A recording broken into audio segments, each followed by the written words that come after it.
Pada hari ini kita akan mendengarkan pencerahan atau statement dari Profesor Dr. Teddy masalah penguatan kapasitas SDM teknologi di perguruan tinggi.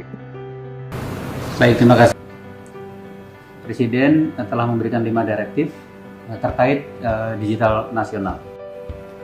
Yang pertama adalah konektivitas, yang kedua adalah transportasi, yang ketiga adalah satu data, yang keempat adalah SDM digital, dan yang kelima adalah pembiayaan digital.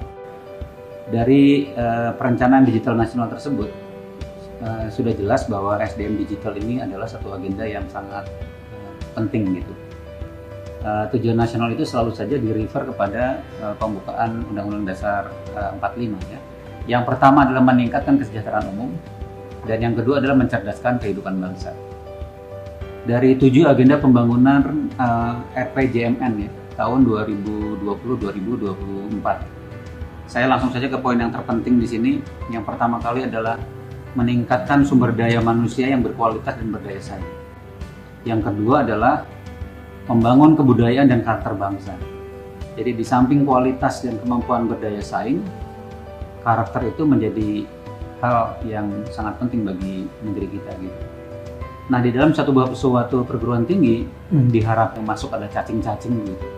Begitu lepas dari perguruan tinggi, kita berharap yang keluar itu naga-naga, karena seorang dosen misalnya dengan berbagai metode pembelajarannya pada saat dia mengajar, polanya harus pola betul-betul mengajar, dan begitu dia selesai itu ada sesuatu yang ditinggalkan gitu. Saya teringat ada 2 jenis binatang. Yang pertama adalah misalnya ada yang namanya Starlet King Snake gitu ya. Saya ulangi lagi, Starlet King Snake. Nah, kalau yang satu ini Eastern Coral Snake, kalau kita dekati telunjuk kita gitu misalnya, dia menggigit pun tidak.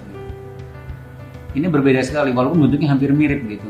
Ini begitu ujung jari kita itu tersentuh sama dia, barangkali setengah jam, 1 jam meninggal kita.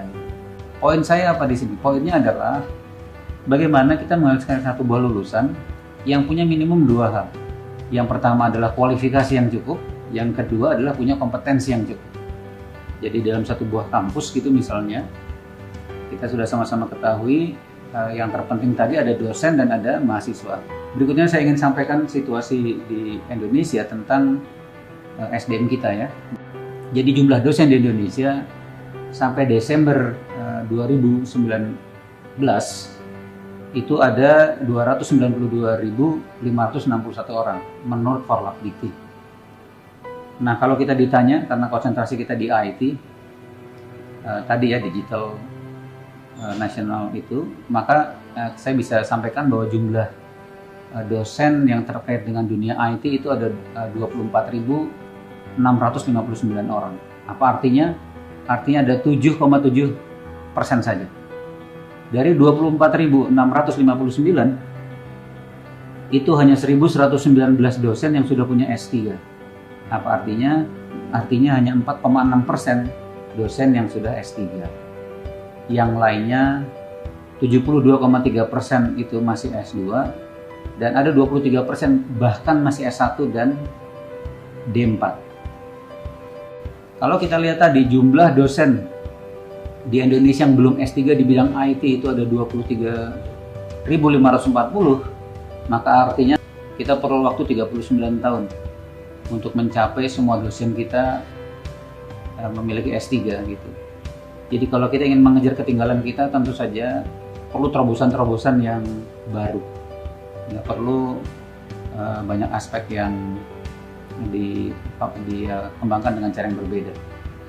Karakter tadi, etika begitu, itu satu buah hal yang sangat besar dan penting, di mana di dalamnya merupakan bagian dari kompetensi, yaitu knowledge ya, pengetahuan begitu, dan tentu saja skill gitu. Nah, ini tentu saja karena bidangnya IT agak sedikit modern begitu, maka harus terkait ke industri revolusi 4.0.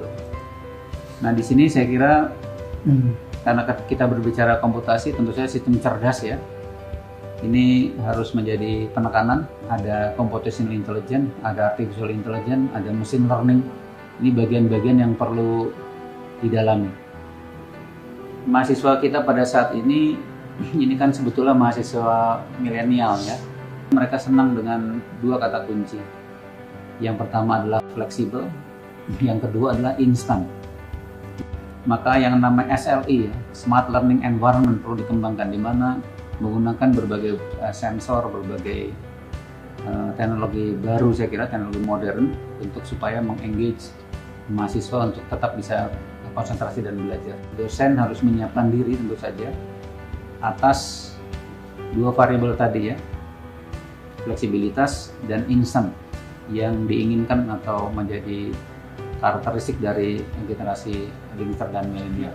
Tantangan kita ke depan kan dan kondisi nyata yang kita hadapi sekarang itu dari sumber daya manusia Indonesia ini kan tidak sama semua. Artinya wilayah-wilayah, daerah-daerah itu memiliki kapasitas yang berbeda-beda.